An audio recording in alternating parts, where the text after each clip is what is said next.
The smallest dwarf tipped his head on one side. "So, there's a sleeping woman in the castle, and perhaps a witch or fairy there with her. Why is there also a plague?" "Over the last year," said the fat-faced man. "It started in the north, beyond the capital. I heard about it first from travellers coming from Steed, which is near the forest over Care. People fell asleep in the towns," said the pot girl. "Lots of people fall asleep," said the tallest dwarf. "Dwarfs sleep rarely, twice a year at most, for several weeks at a time. But he had slept enough in his long lifetime that he did not regard sleep as anything special or unusual.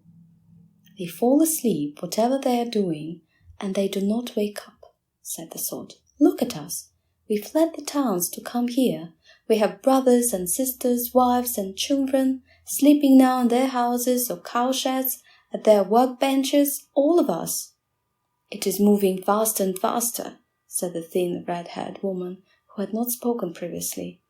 "Now it covers a mile, perhaps 2 miles each day." "It will be here tomorrow," said the sot, and he drained his flagon, gestured to the innkeeper to fill it once more.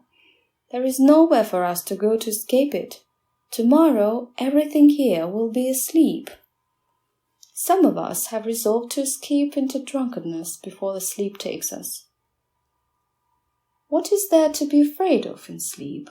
asked the smallest dwarf. "It's just sleep. We all do it." "Go and look," said the sot. He threw back his head and drank as much as he could from his flagon. Then he looked back at them with eyes unfocused, as if he were surprised to still see them there. "Well, go on, look. Go and look for yourselves." He swallowed the remaining drink. Then he laid his head upon the table. They went and looked. "Asleep?" asked the queen. "Explain yourselves. How so, asleep?" The dwarf stood upon the table, so he could look her in the eye. "Asleep," he repeated, "sometimes crumpled upon the ground, sometimes standing.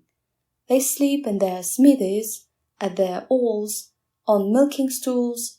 The animals sleep in the fields, birds too slept, and we saw them in trees or dead, and broken in fields where they had fallen from the sky." The queen wore a wedding gown, whiter than the snow. Around her, attendants, maids of honor, dressmakers, and milliners clustered and fussed. "And why did you 3 also not fall asleep?" The dwarf shrugged. He had a russet brown beard that had always made the queen think of an angry hedgehog attached to the lower portion of his face. "Dwarfs are magical things. This sleep is a magical thing also. I felt sleepy, mind." And then she was the queen, and she was questioning him as if they were alone. Her attendants began removing her gown, taking it away, folding and wrapping it, so the final laces and ribbons could be attached to it, so it would be perfect. Tomorrow was the queen's wedding day. Everything needed to be perfect. By the time we returned to Foxton's Inn, they were all asleep, every man, Jack and Jill of them. It is expanding, the zone of the spell, a few miles every day. The mountains that separated the 2 lands were impossibly high, but not wide. The queen could count the miles. She pushed one pale hand through her raven-black hair, and she looked most serious. "What do you think, then?" she asked the dwarf. "If I went there, would I sleep as they did?" He scratched his arse unselfconsciously. "You slept for a year," he said, "and then you woke again. None the worse for it. If any of you big people can stay awake there, it's you." Outside, the townsfolk were hanging bunting in the streets and decorating their doors and windows with white flowers.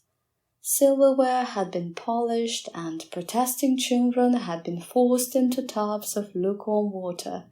The oldest child got the first dunk and the hottest water, and scrubbed with rough flannels until their faces were raw and red.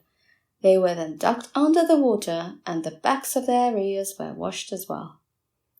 "I'm afraid," said the queen, "that there will be no wedding tomorrow." She called for a map of the kingdom, identified the villages closest to the mountains, sent messages to tell the inhabitants to evacuate to the coast or risk royal displeasure.